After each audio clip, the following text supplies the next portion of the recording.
The most heartbreaking reality in this entire saga is not the court filings or the bureaucratic language or the palace briefings whispered into friendly tabloids.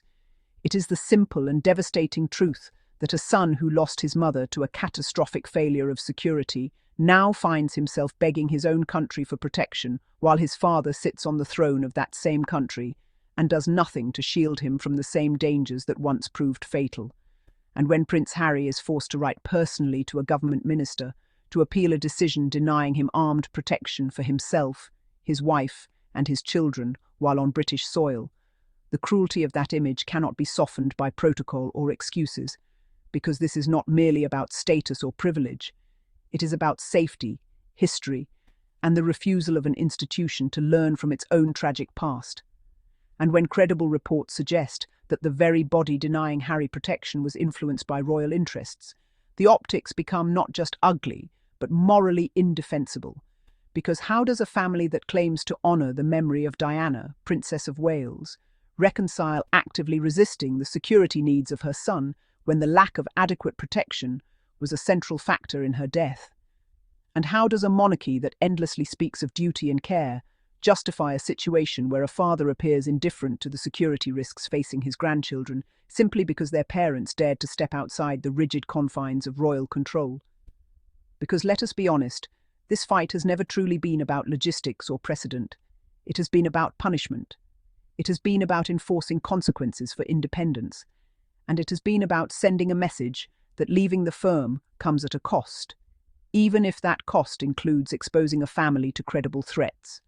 And the royal family's apparent resistance to Harry receiving police protection during UK visits exposes a chilling hierarchy of values where image management and institutional pride outweigh human safety.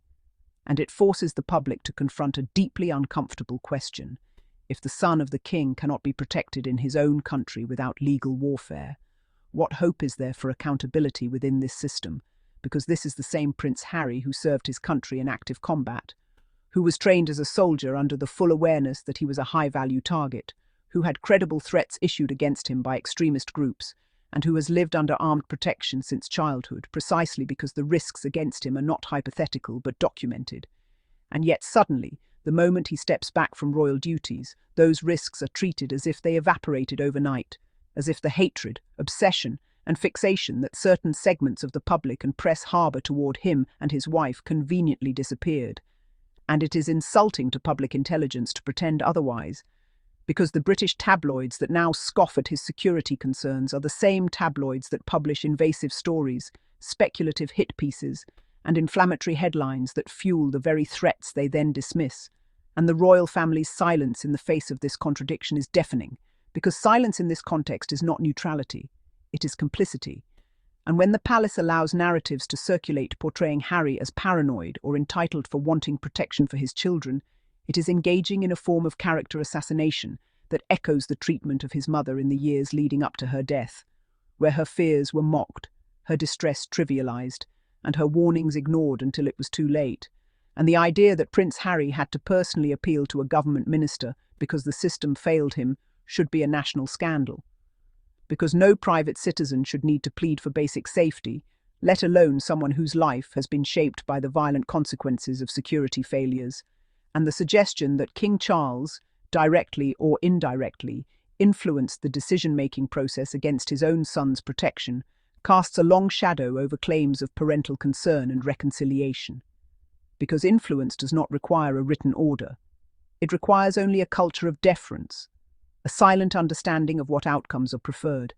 And within the British establishment, such signals are often enough. And when those signals result in denying protection to a family with known threats against them, the moral responsibility cannot be brushed aside as procedural distance. And what makes this situation even more disturbing is the presence of children. Because Archie and Lilibet did not choose this life.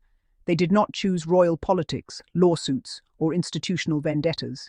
Yet they are being used as leverage in a power struggle that places ideology above innocence, and the refusal to ensure their safety while visiting the country of their birthright reveals a cruelty that cannot be masked by tradition. And it exposes the hollowness of claims that this family conflict is merely personal, because institutions do not get to pretend neutrality when their decisions have real-world consequences for vulnerable people. And the royal family's defenders often argue that granting Harry security would set a precedent, but precedents already exist. Working royals receive protection because they are deemed at risk, and Harry remains at risk regardless of his employment status, because threats do not respect job descriptions, and to argue otherwise is to deliberately ignore reality. And this selective application of logic is precisely why public trust continues to erode, because people can see that rules are being bent, not in the name of fairness, but in the name of control. And the tragedy here is that Prince Harry is not asking for privilege. He is asking to pay for his own protection, to access the same trained officers who are best equipped to manage threats within the UK. Yet even this compromise was resisted, revealing that the objection was never about resources, but about authority. And when an institution would rather risk harm than relinquish control, it ceases to be a protector and becomes a hazard.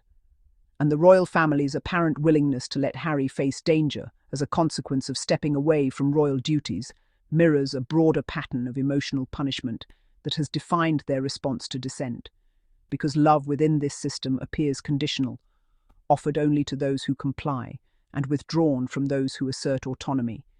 And the image of a father refusing to intervene while his son fights the state for safety is one that will linger long after legal arguments are forgotten, because it speaks to a failure not just of governance, but of humanity. And no amount of palace spin can erase the cruelty of forcing a man who lost his mother to inadequate protection to relive that trauma while being told his fears are exaggerated. And the royal family's continued resistance to Harry's security needs undermines their claims of having learned from history, because learning requires change, and change requires humility, and neither has been convincingly demonstrated here, and instead, what we see is an institution doubling down on rigidity, punishing independence, and prioritizing hierarchy over life. And that is why this fight resonates so deeply with the public, because it is not about one man's security detail. It is about whether powerful institutions are capable of compassion, accountability, and growth. And at present, the royal family's actions suggest that maintaining control matters more to them than protecting one of their own. And that is not just a family failure, it is a moral one.